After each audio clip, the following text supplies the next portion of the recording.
नमस्कार दर्शकों, मैं पूजा फिर से एक बार स्वागत करती हूँ आपका इस आवाहन कार्यक्रम में।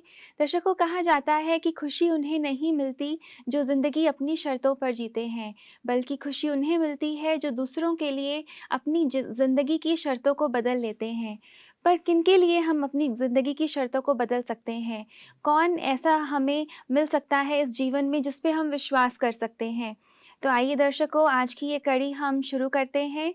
हमारा मार्गदर्शन करने के लिए हमारे बीच फिर से हैं ब्रह्मा कुमारी मनोरमा दीदी जी। दीदी, आपका बहुत-बहुत स्वागत है। हाँ, तो दीदी सवालों का सिलसिला शुरू करें। तो पहला सवाल हम लेते हैं। दीदी, ये भेजा है श्रेया जी ने। इन्होंने अजमेर से हमें मेल भेजा है। ये लिखती हैं, मेरा सवाल है कि मेरी एक प्रॉब्लम है। मेरे पेट में कोई बात नहीं पचती। जब तक कि मैं किसी से शेयर ना कर लूँ, मुझे चैन नहीं आता। कभी-कभी ये बहुत प्रॉब्लम क्रिएट कर देता है। प्लीज़ मुझे बताएँ कि इस आदत को मैं कैसे बदलूँ? बहुत सुंदर। मेरे पेट में कोई बात नहीं पचती और इस आदत को वो बदलना चाहती है। जी। किसी भी आदत को अगर हमारा लक्ष्य है कि हमें उसको बदलना है तो हम उसको सहज बदल सकते हैं, बदलने के रास्ते निकल आते हैं। जी।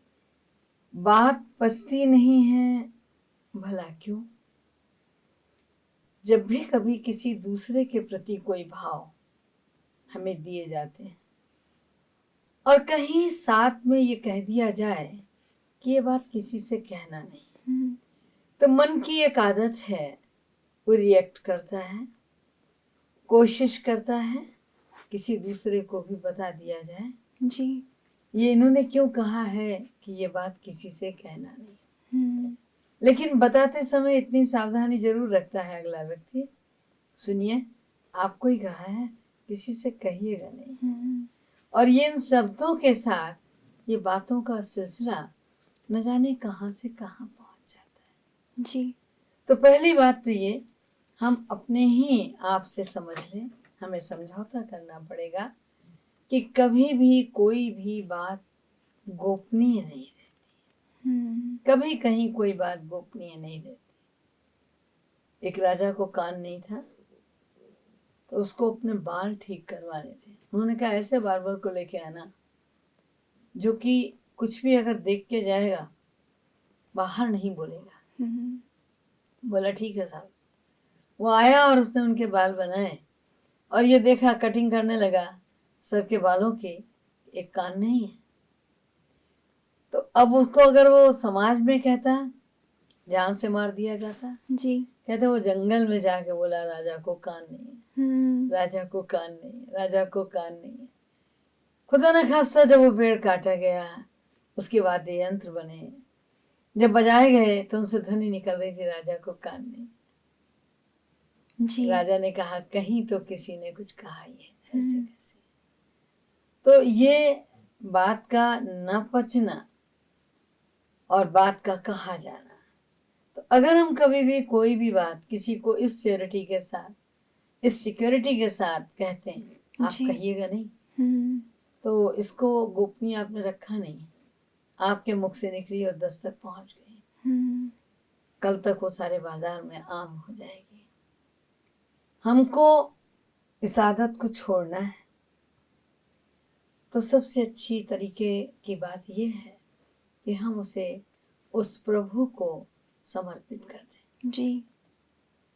जो बात हमारे मन में बहुत अधिक चल रही है हुँ। और हम बिना कहे रुक नहीं पा रहे, हमारे लबों तक आ ही गई है जो कहना है, तो उस बात को क्यों ना हम ऐसे से कहें जो किसी से कहने ना जाए।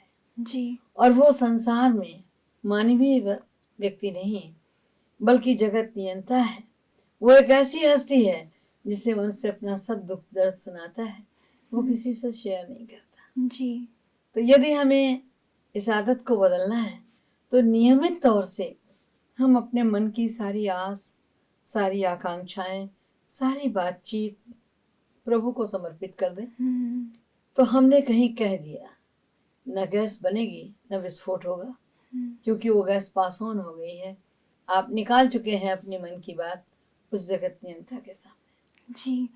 पर दीदी उनके साथ शेयर करना माना भगवान के साथ शेयर करना क्या तरीका है? सबसे पहले तो हम ये जानना चाहेंगे।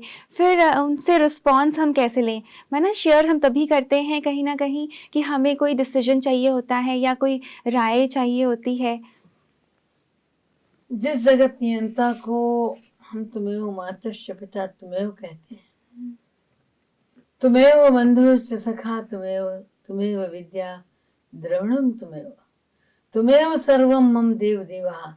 जब हम उसको सभी रूपों में देखते हैं, जो भी रिश्ता आपको बहुत करीब, बहुत अजीज लगता हो, आप उसी रिश्ते से उसको बुला लीजिए, जी। उसी रिश्ते से उसको याद कर लीजिए और उसके आगे वो बात, उन्हीं भावनाओं को उसी रूप में रख दीजिए। हुँ, रही बात रिस्पॉन्स की, तो वो भी व्यक्ति को मिलता है। जी। परमात्मा सुनता है, बताता भी है, सारी दुनिया को सुनाता नहीं है। हुँ, हमें अगर कोई निर्णय लेना होता है, हम उस जगत नियंता के आगे वो दोनों बातें रखते हैं कि प्रभु ये संकल्प आ रहे हैं, क्या किया जाए। जी। प्रभु उत्तर देते हैं और जब वो उत्तर देते हैं तो एक बड़ी विशेष बात है कि उस उत्तर में कोई विकल्प नहीं होता। हुँ, मेरे मन का संकल्प ही यदि मुझे प्रेरित कर रहा है तो उसका विकल्प भी होता है।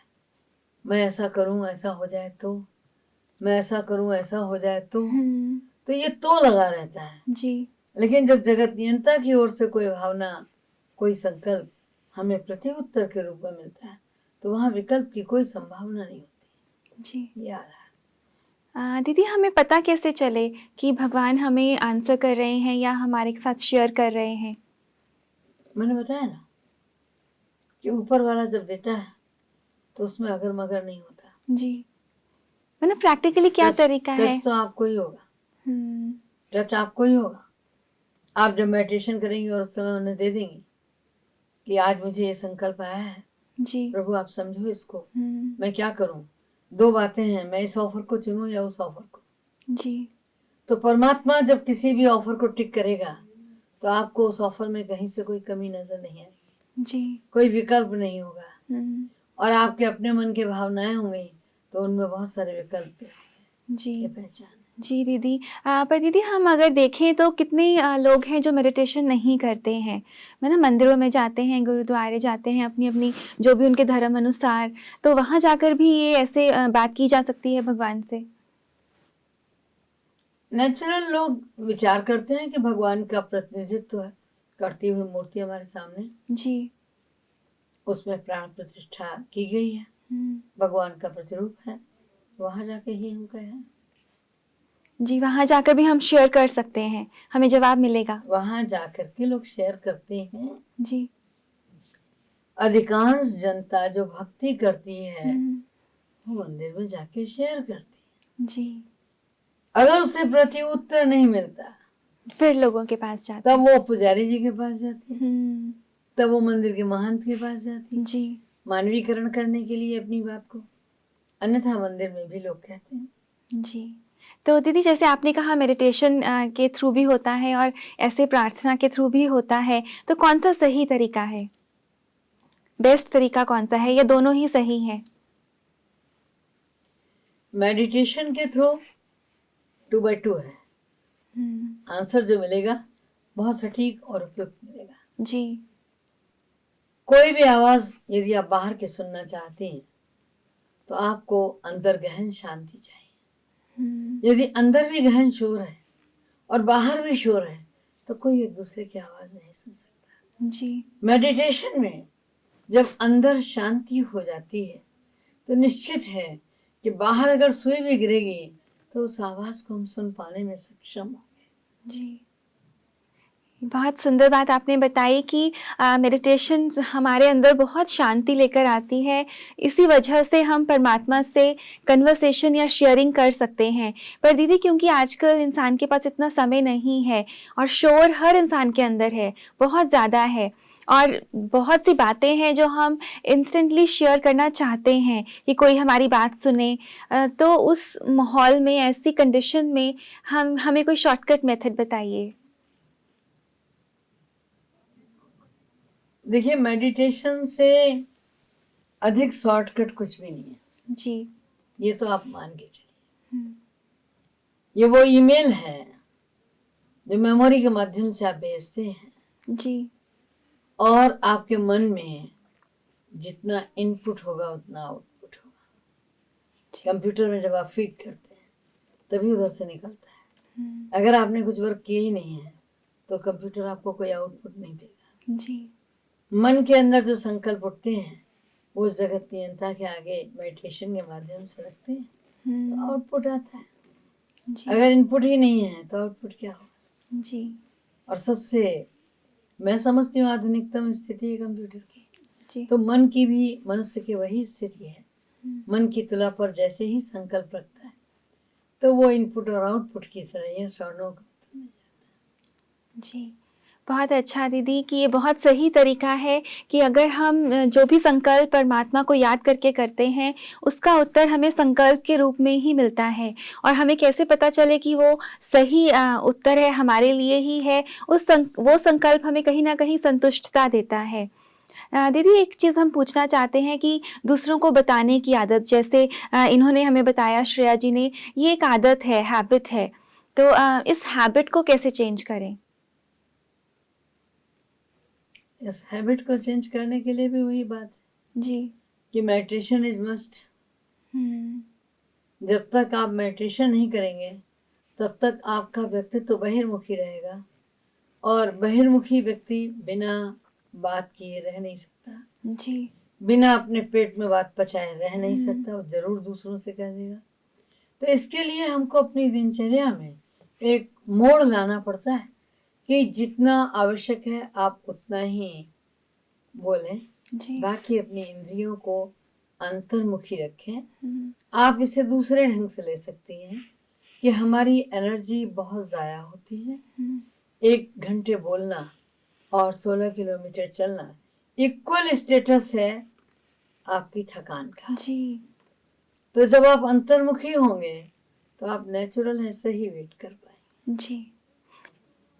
जो हमारी इंद्रियां हैं, जी। आँख जिनसे देखते हैं, जी। कान जिनसे सुनते हैं, मुंह जिससे भोजन प्राप्त करते हैं, त्वचा स्पर्श का आधार। जी। ये जो 5 हमारे सेंसिटिव ऑर्गन्स हैं, इनके द्वारा बाह्य जगत को हम अंदर ले जाते हैं। हुँ, किसी चित्र को देखकर मुख से निकलता है बहुत सुंदर, जी। ले कौन गया? आंखें। हुँ, देखा किसने? मन ने। बोला किसने? मुख ने। तो ये इंद्रियां जो हमारे आउटपुट वाले सेंसर बोर्ड है, इनसे ही अंदर जाता है, इनसे बाहर आता है। और अगर हम इनको नियंत्रित कर सकते हैं तो बहुत इजीली हम कंट्रोल कर ले जाते हैं, और अगर हम इन्हें फ्री छोड़ देते हैं बहिर्मुखी हो जाती है। और बहिर्मुखता व्यक्ति को न तो एकांत में जीने देती है, हुँ, न शांत जीने देती है, न एकाग्र होने देती है, दुखदायी होती है। जी। संसार के अंदर 5 जीव हैं जिनको बहिर्मुखी कहते हैं और अपनी एक एक इंद्रिय पर निर्भर करते हैं। जी। मछली की जिह्वा का स्वाद मछली को जल से बाहर ले आता है। हुँ, वो मछली जो कभी नहीं निकलना चाहती पानी से, हुँ, जीवन त्यागना पड़ जाता है। हिरण की गति बहुत तेज है, आप नहीं पकड़ सकते, लेकिन उसके कान धोखा दे जाते हैं। बांसुरी की धुन में खिंचता चला आता है, हुँ, आके बैठ जाता है। शिकारी जब चाहे तब शिकार कर ले। जी। पतंगा दीपक की सुंदरता पे, उस लौ पे हुँ, घूमते घूमते चला जाता है। क्या है? रूप सौंदर्य का, आंखों का लोभ। भौरा फूल के अंदर खुशबू लेते लेते चला जाता है। क्या है? एक एक इंद्रिय का पार्ट है। हाथी बहुत मदान्ध होता है, जंगली हाथी ऐसे नहीं पकड़ा जाता, लेकिन अगर कोई कागज की ही सही एक हथनी खड़ी कर दी जाती है दौड़ता हुआ आता है, हम्म। उसे नहीं मालूम कि उसके पैरों के नीचे गड्ढा है, जी। ऊपर घास, वो उसमें गिर जाता मैम मोह होता है उसमें। है, फंसा दिया जाता है। जी। और इस तरीके से इन 5 जीवों की एक एक इंद्रिय डूबी हुई, तो उनका हश्र मौत है। इस इंसान का क्या होगा जिसकी 5 डूबी हुई। जी। बहुत सुंदर बात और दीदी बहुत नई और गहरी बात आपने हमें बताई। पर दीदी अगर हम इस संसार में जीते हैं तो नेचुरल है जो चीज़ें हमें दिखती हैं, हम आँखें कैसे बंद कर लें उनसे? नहीं, आंखें बंद करने की कोई जरूरत नहीं है। जी। कोई चीज बहुत सुंदर है, हुँ। प्रशंसा करने में भी कोई बुराई नहीं है, जी। दिल खोल के कीजिए, हुँ। लेकिन उसमें अटक मत जाइए, भटक मत जाइए। वो तो नेचुरल है दीदी। अच्छी है तो हुँ। जरूर उसकी तारीफ कीजिए। जी। और लेकिन जैसे फूलों को देखिए, उन्हें सराहिए, लेकिन उन्हें तोड़िए नहीं। हुँ। वैसे ही मनुष्य की महिमा कीजिए, उसमें अटकिए नहीं। जी।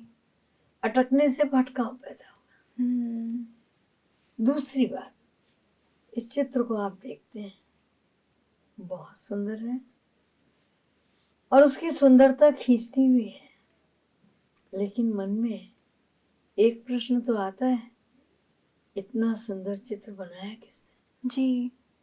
और जब आपके मन में ये बात आती है तो चित्र से ज्यादा अटेंशन चितेरे की ओर जाता हुँ। अ, है। ये बाहें सुंदरता, लेकिन नहीं, इस चित्र को बनाया किसने। जी। उस चितेरे की स्थिति को देखिए, आपको एहसास हो जाएगा असलियत कहाँ है। हुँ। बहुत सुंदर दीदी, पर यहाँ हम और आपसे स्पष्ट जानना चाहते हैं कि जैसे अगर हमें कोई चीज़ अच्छी लगती है, चाहे खाने की हो, चाहे देखने की हो, चाहे कोई भी संबंध हो, तो हम उस चीज़ के साथ रहना चाहते हैं या उसे पाना चाहते हैं। तो ये नेचुरल है, तो इसे हम माना कैसे हम इस चीज़ से बच सकते हैं? जैसे आपने कहा कि अंतर्मुखी होकर चलें, तो ये चीज़ें नहीं होनी चाहिए, मगर ये नेचुरली ज़िंदगी में आती हैं। मैंने कहा ना, आप तारीफ तो कर सकते हैं, हुँ। लेकिन उस चितेरे को भी देखिए कि जिसने इस चित्र को बनाया है, आपको प्रकृति से अलग नहीं कर रहे हैं, जी। आपको फूल की सुंदरता और सुगंध से अलग नहीं कर रहे हैं, हुँ। मगर ये फूल कहाँ जन्मा है, किस मिट्टी में जन्मा है, उसको तराशा किसने है, आप उस माली से भी तो मिलना चाहेंगे। हाँ। बात इतनी सी है। हुँ। और जब आप उस चित्र को देखकर चितेरे को देखेंगे तो नेचुरल ऊपर वाले की कला पर मुग्ध होंगे। जी। मैं ना अपनी सोच को कहीं न कहीं हमें बदलना पड़ेगा, निश्चित। तभी हम अंतर्मुखी हो सकते हैं। दीदी अंतर्मुखता के बारे में हमें कुछ और बताइए कि अगर हम ऐसा सोचते हैं तो हमें क्या प्रैक्टिस करनी चाहिए और क्या प्रैक्टिस करनी चाहिए? देखिए, इन सब चीजों के आकर्षण से परे रहने के लिए, जैसे मैंने कहा कि नेत्रों का आकर्षण है सौंदर्य, जी। किसी भी चीज की सुंदरता को देखता है हुँ। तो कहता बहुत अच्छा है, बहुत अच्छा है। मन में लोभ प्रबल होता है, हुँ। मन करता है कोई देख नहीं रहा है, इसको तोड़ लूं ना। जी। तो ये क्रिया रूप में जैसे ही आए तो विकर्म हो गया। हुँ। जब तक हम उसको देखकर अति सुंदर बोल रहे थे तब तक वहां कुछ नहीं था, जी। लेकिन जब हमने तोड़ लिया तो मानव मन में जो पॉजेसिवनेस है हुँ। कि ये सुंदर है तो मेरे अधीन होना चाहिए, जी। मेरा अधिकार होना चाहिए, हुँ। मतलब पीछे से एक दूसरी मनोवृत्ति, किसी और का नहीं हो, मेरा ही हो। मेरा ही हो। हुँ। तो आपके हाथ, आपके पैर उस पर कब्जा करने के लिए बढ़ जाते हैं। जी। आप भूल जाती हैं कि अगर किसी माँ से किसी बच्चे को अलग कर दो तो उसे कष्ट होगा। हुँ। आप डाली से फूल को अलग कर रही हैं, क्या उस पौधे को कष्ट नहीं होगा। जी। भूल गई हैं हुँ। उन पलों के लिए। आप उस सुंदरता को अपने गुलदान में लगाना चाहते, सोचिए। तो ये क्या है, ये सेल्फिशनेस। सेल्फिशनेस है। हुँ। तो एक कमी हमारे अंदर आई, आकर्षित होना। फिर दूसरी कमी आई, उसको अपने गमले में लगा लेना, जी। पॉजेसिवनेस हो जाना। फिर उसको घेराबंदी कर देना, अब तुम हुँ। मेरे हो, कहीं नहीं जाओगे। जी। अतिशय मोह अतिक्रमण करता है, न जीने देता है न सांस लेने देता है। जी।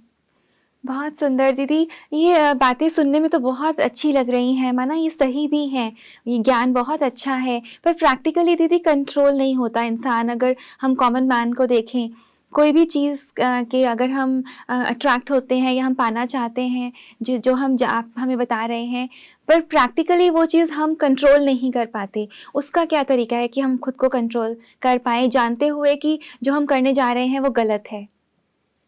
जब हमको जीवन की नश्वरता का एहसास होता है, जी। मानव जीवन जो इतना सुंदर है वो नश्वर है, वो क्षणिक है, वो क्षणभंगुर है, तो दुनियावी और वस्तुओं की तो बात ही क्या। जी। और जब हमको उनके नाशवान होने का एहसास हो जाता है तो फिर कोई आकर्षण नहीं होता। कि जो चीज़ जिस चीज़ की हम इच्छा कर रहे हैं, वो कभी न कभी तो ख़त्म हो जाएगी। पर दीदी यहाँ हम एक चीज़ और पूछना चाहते हैं कि अगर ये संकल्प आता है कि हमें थोड़ी देर की खुशी तो मिलेगी, अगर हम उस चीज़ को पाएँगे, तो उसमें क्या गलत है? नहीं, थोड़ी देर की खुशी और बहुत समय की बेचैनी दे जाए हुँ। तो गलत है। जी दीदी, यहाँ हम ये चीज़ पूछना चाहते हैं कि आज दुनिया में बहुत दुःख है, तो अगर हमें कहीं से थोड़ा-सा सुख मिलता है, चाहे थोड़ी देर के लिए, तो हम क्यों नहीं लें? जो आज दुनिया में बहुत लोगों की माइंडसेट ऐसी है। वही हमने कहा हुँ। कि थोड़ा सा सुख अगर बहुत दीर्घ काल की बेचैनी दे, जी। अगर थोड़ा सा सुख हमारे जीवन का सौदा करने वाला हो, हुँ। तो क्या ये विवेक तुल्य है, विवेक संगत है कि हम उसमें समझौता कर लें? बिल्कुल नहीं। आप खुद सोचिए, जी। क्या आप करना चाहेंगे? थोड़ा सा ड्रिंक करते हैं, ज्यादा थोड़ी, हुँ। एक पैग लेते हैं, लेकिन धीरे धीरे ये एक पैग ये हमारे अंदर के सिस्टम को आदत पड़ जाती जी। है। उस एक पैग का कोई असर नहीं होता। हुँ। कब हम दूसरा पैग बना के लेने लगे पता ही नहीं, जी। कब तीसरा लेने लगे पता ही हुँ। नहीं। निर्णय हमारे पेट में अल्सर हो जाता है, क्योंकि पेट नहीं जानता है आप क्या हो क्या नहीं। जी। इंद्रियां नहीं जानती, सोचिए क्षति होती है, बहुत काल की बेचैनी होती है जब अल्सर हो जाता है। हुँ। आपने देखा होगा जो लोग बहुत ज्यादा गुटखा तंबाकू का सेवन करते हैं, वो कहते हैं खा लेते हैं अच्छा लगता है, जी। लेकिन नहीं, खाने के बाद मुंह में दबाते दबाते जब मुंह में कैंसर होता है तो कैसा लगता हुँ। पर है। जी लीवर दीदी। का, मुंह का, हुँ। गले का, फेफड़ों का, सब कुछ पता होते भी। बहुत कुछ होता है। हुँ। तो ऐसी अंधी मौत को गले क्यों लगाने का। जी। ये तो है दीदी। पर दीदी एक चीज़ और हम पूछना चाहते हैं कि उस वक़्त विवेक काम नहीं करता। पता होता है कि ये सब इसकी ये हार्मफुल इफ़ेक्ट्स हैं, ये हमें कहाँ तक लेके जाएगा। पर पीछे उसके इतना दुःख या कोई कारण ऐसा रहता है कि हम उस शॉर्ट टर्म सुख को पाने की कोशिश करते हैं, पता होते भी कि ये हमें उस मोड़ पर लेके जाएगा। तो इसके लिए आप क्या कहेंगे? इसके लिए विवेक शून्यता कहेंगे, हुँ। इसके लिए विवेक शून्य कहेंगे। उसका हल क्या है दीदी? जागरण, जी। अंतःचक्षुओं का खोलना, हुँ। ठोकर लग के खुल जाए, या फिर आप आध्यात्मिक शरण में जाके खोल दें अपने आप को, जी। या किसी परम हितैषी के पास जाके खोल दें। हुँ। हम ये तो नहीं नींद चाहेंगे। से तो उठना ही पड़ेगा। जी, ये तो बहुत ज़रूरी है कि नींद से तो हमें उठना ही पड़ेगा, पर हम ये बिल्कुल नहीं चाहेंगे कि कोई ठोकर खाकर सीखे। तो दीदी आध्यात्मिकता का भी आज इंसान को इतना पता नहीं है, तो कैसे रियलाइज़ कराया जाए? नॉर्मल जैसे हम परिवारों में देखते हैं बच्चों को या बड़ों को भी, तो ये रियलाइज़ेशन हम कैसे लेकर आएँ? कुछ दूसरों को गिरता हुआ देख के समझ जाते हैं जी। और खुद कुछ ठोकर खा के तब समझते हुँ। हैं। आपको कैसे समझना है जी। ये तो आप तय हुँ। करेंगे। तो कहीं न कहीं आँखें खोल कर अपनी ज़िंदगी बिताएँ, तो हम बहुत सेफ़ली चल सकते हैं। दीदी, एक चीज़ और हम श्रेया जी के सवाल में पूछना चाहते हैं, जैसे इन्होंने कहा कि इनको आदत है शेयर करने की, अपने इनके पेट में कोई बात नहीं पचती, तो ऐसे लोगों को जो दूसरे लोग होते हैं, वो उनका फ़ायदा उठाते हैं, है ना? आकर पूछते हैं, तो उन लोगों को कैसे अवॉइड किया जाए? क्योंकि अगर एक बार पता चल जाए किसी को कि हाँ, ये इनसे कुछ पूछेंगे, तो ये बता देंगे, तो ऐसे लोगों को कैसे अवॉइड करें? कि उनको हर्ट भी ना हो, उनकी डिसरिस्पेक्ट भी ना हो और बात भी ना निकले। आप अपने आप को व्यस्त कर सकते हैं। जी। आप अपने संकल्पों की बात उन्हें स्पष्ट कह सकते हैं हुँ, और आप एक बार तो उन्हें कष्ट देंगे, अनेकों बार के कष्ट से बच जाएंगे। जी। ना कष्ट आपको होगा, ना कष्ट उनको होगा। हुँ, तभी तक होता है जब तक कि हम मुलायम, बिच्छू भी मुलायम जगह में ही डंक मारता हुँ, है। अगर हम मुलायम बने रहेंगे तो लोग डंक मारेंगे। जी। इसलिए मुलायम नहीं, कठोर बनना। हुँ।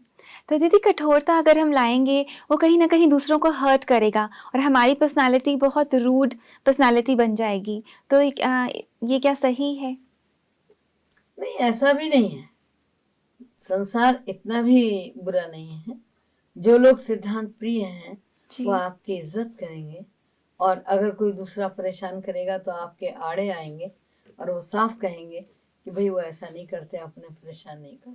जी। यदि आप समझौता कर लेते हैं 2 4 बार आग्रह में, तो लोग कहेंगे भाव खाते, हुँ, देखा हमने 2 बार मनाया, मान गए, तो वो फिर आपको अपनी बातों को मनवाने की चेष्टा करेंगे। जी। लेकिन अगर आपने एक बार अपने सिद्धांतों में समझौता न करने की बात उनके आगे रखी, तो हमेशा के लिए सुखी हो जाएंगे। बहुत सुंदर दीदी। एक आखिरी सवाल इनके सवाल से जुड़ा हम जो पूछना चाहते हैं कि कहीं न कहीं जैसे कोई बहुत जिसे हम कहें कि वाइज़ पर्सन है, बहुत समझदार व्यक्ति जिसे हम मानते हैं, उनके साथ शेयर करना क्या सही है? नहीं, पर्सन समझदार है, बट वफादार है कि नहीं, जी। ये हमें नहीं मालूम है। हुँ, समझदारी के साथ वफादारी का कोई सबूत है आपके पास? हुँ। क्या सबूत है कि आपने शेयर किया तो पेट तक ही रखे? जी। दीदी, फिर ये कैसे परखा जाए कि कोई व्यक्ति आपके सामने सीनियर आया या कोई बहुत समझदार जिसे आप समझते हैं, उससे आपने अपनी कोई बहुत पर्सनल बात शेयर की, कि वो आगे तक नहीं लेकर जाएँगे, ऐसे कैसे परखा जाए?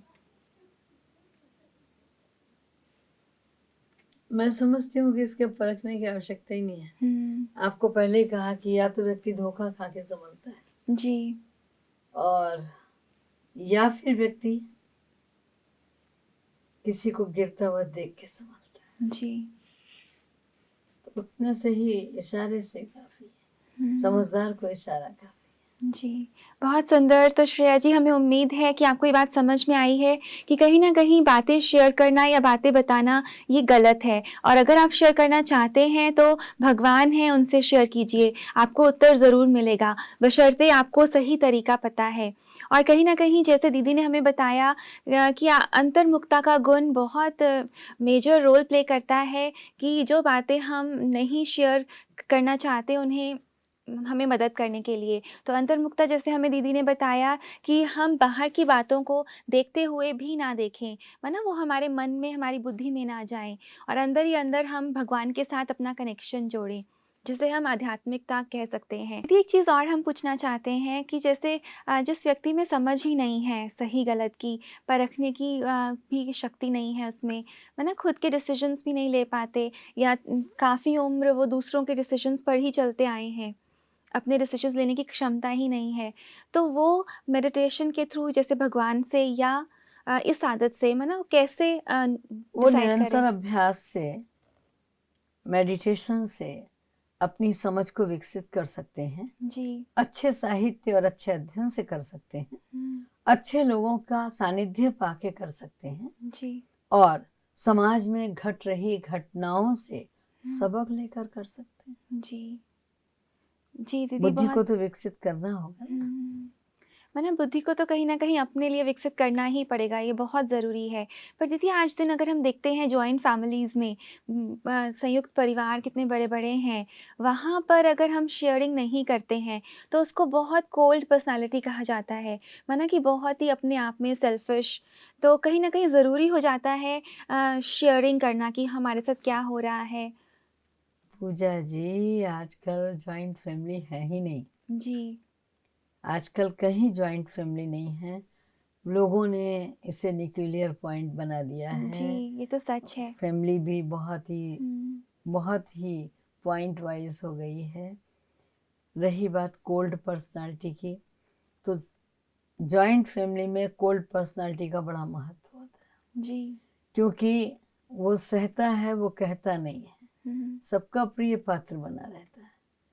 और जो हॉट होते हैं, हुँ, दो मारते हैं दो खाते हैं, जी। उनका गुजारा कहीं नहीं होता। हुँ। तो दीदी हम अगर वर्क प्लेसेस की बात करें, कार्यक्षेत्र की, वहाँ पर भी अगर हमने किसी का कॉन्फिडेंस जीतना है, तो शेयरिंग बहुत ज़रूरी हो जाती है। वहाँ पे हम कैसे मिलके चलें फिर? कथनी से ज़्यादा महत्व करनी का है। हुँ, वर्क फील्ड में हमें अगर किसी का विश्वास जीतना है, तो हम उसको समझकर उसके कार्य दिए हुए कार्यों का निर्वहन करके उसका विश्वास जीत सकते हैं, जी। ना कि केवल बटरिंग करके। पर बटरिंग करके भी लोग जीतते हैं, ये बहुत कॉमनली वो देखा बहुत जाता कम है। समय के लिए, जी। हमेशा के लिए नहीं। जी, बहुत सुंदर दीदी। दीदी आप यहाँ आए, हमारे साथ इतनी अच्छी-अच्छी बातें आपने शेयर की, उसके लिए आपका बहुत-बहुत धन्यवाद। शुक्रिया। तो दर्शकों हमने जाना कि कितना ज़रूरी है ज़िंदगी में सँभल कर चलना, और अगर हमारे अंदर इतनी बुद्धि नहीं है तो हम कहीं न कहीं इसे डेवलप कर सकते हैं आध्यात्मिकता के थ्रू। और हम अगर किसी के साथ संबंध बनाना भी चाहते हैं तो ज़रूरी नहीं है कि हमें अपनी बातें शेयर करनी पड़ें। कहीं न कहीं हम, जैसे दीदी ने बताया, करनी ज़्यादा बड़ी होती है कथनी से। तो दर्शकों आप यूँ ही अपने सवाल हमें भेजते रहिए, हमें इंतज़ार रहता है, और कोई भी प्रॉब्लम आपकी लाइफ़ में है उसका सॉल्यूशन हम ज़रूर लेकर आएँगे। आज के लिए पूजा को इजाज़त दीजिए, नमस्कार।